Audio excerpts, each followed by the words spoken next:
আর এবার ডাকাতির খবর আপনাদের জানিয়ে রাখি, বড়দিনের সন্ধ্যায় চাঁচলে সেখানে সোনার দোকানে ডাকাতি। চাঁচল বাজারে জুয়েলার্সে ভয়াবহ ডাকাতি, দোকানের সমস্ত গয়নাই খোয়া গেছে এমনটাই খবর পাওয়া যাচ্ছে। সেই ছবি আপনাদের দেখাচ্ছি।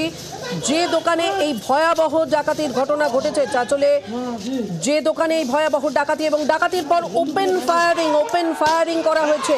ক্ষয়ক্ষতির পরিমাণ বেশ কয়েক লক্ষ টাকা। দুটি মোটর বাইক এসেছিল, দুটি মোটর বাইকে করে 5 জনের ডাকাত দল ঘটনাস্থলে যায় এবং তাদের হাতে আগ্নেয়াস্ত্র ছিল। ডাকাতি করে বেরোনোর পথে ওপেন ফায়ারিং করে তারা। প্রশ্নের মুখে চাঁচলের নিরাপত্তা ব্যবস্থা। দেখতেই পাচ্ছেন কিভাবে ওপেন ফায়ারিং করতে করতে কিন্তু এই ডাকাত দল তারা ডাকাতি করে একেবারে দোকানের মধ্যে কিভাবে রিভলভার উঁচিয়ে তারা ঢোকে এবং ওপেন ফায়ারিং করতে থাকে। প্রশ্নের মুখে চাঁচলের নিরাপত্তা ব্যবস্থা। একই সঙ্গে 5 জন এসেছিল, 5 জনের এই ডাকাত দল দুটি মোটর বাইকে চড়ে তারা আসে। দোকানের সমস্ত গয়নাই খোয়া গেছে এমনটাই খবর। ক্ষয়ক্ষতির পরিমাণ বেশ কয়েক লক্ষ টাকা এবং ডাকাতি করে বেরোনোর পথে তারা কিন্তু গুলি ছুঁড়তে ছুঁড়তে দোকান থেকে বেরিয়ে যায়।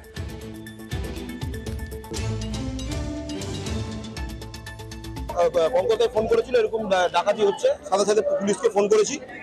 পুলিশ ডাকাত দল যারা আছে তাদেরকে অলরেডি চেস করতে লেগে গেছে। আমার আইজি সাহেবের সাথে কথা হয়েছে, প্রশাসন তৎপর আছে। তবে চাঁচলের দিনের বেলা এরকম একটা ঘটনা হয়ে গেল, এটা চাঁচলবাসী হিসাবে লজ্জাজনক। প্রশাসন অবশ্য উদ্গ্রীব আছে, ডাকাত দল ধরা পড়বে এতটুকু আমরা আশা রাখছি। কারণবাবু যিনি আছেন ম্যানেজার, তার সাথে কথা বলে যদি জানতে পারলাম যে কিছুই নেই, সব নিয়ে চলে গেছে। বিশাল পরিমাণ ক্ষয়ক্ষতি হয়েছে। ভিতরে যে ভোল্ট আছে, ভোল্টটাও নাকি খুলিয়েছে, মেরে বন্দুকের বাদ দিয়ে মেরেছে।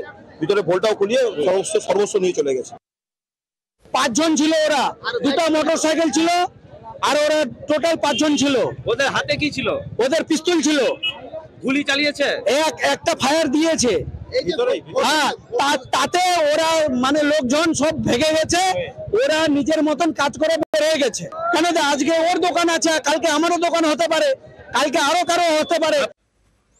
আর চাঁচলে যে সোনার দোকানে এই ভয়াবহ ডাকাতির ঘটনা ঘটেছে তারই ঢিল ছোড়া দূরত্বে কিন্তু পুলিশ ফাঁড়ি রয়েছে, সেখানে থানা রয়েছে, কিন্তু তা সত্ত্বেও পুলিশের পৌঁছতে কিন্তু দেরি হয়। খুব স্বাভাবিকভাবে পুলিশ যখন ঘটনাস্থলে আসে ক্ষোভে ফেটে পড়েন স্থানীয় বাসিন্দারা। তারা পুলিশকে ঘিরে ধরে বিক্ষোভ দেখাতে থাকেন।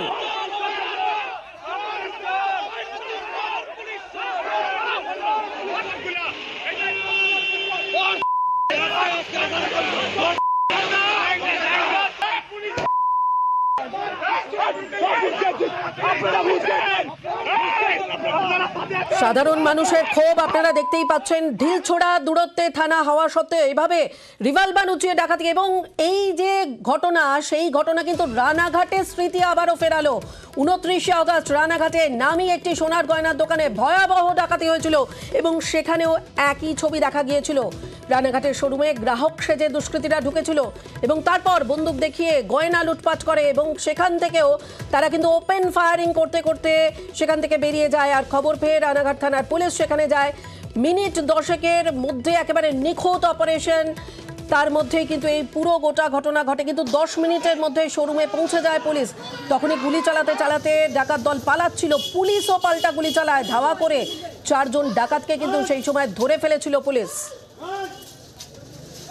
একই সঙ্গে দুটি ছবি আপনাদের দেখাচ্ছি। একদিকে বড়দিনের সন্ধ্যায় চাঁচলে সোনার দোকানে ডাকাতির ছবি এবং অন্যদিকে রানাঘাটে যে ডাকাতির ছবি। যে ঘটনা ঘটেছিল 29শে আগস্ট রানাঘাটে নামি সোনার দোকানে, সেখানে ভয়াবহ ডাকাতি। একই সঙ্গে দুটি ছবি আপনাদের দেখাচ্ছি।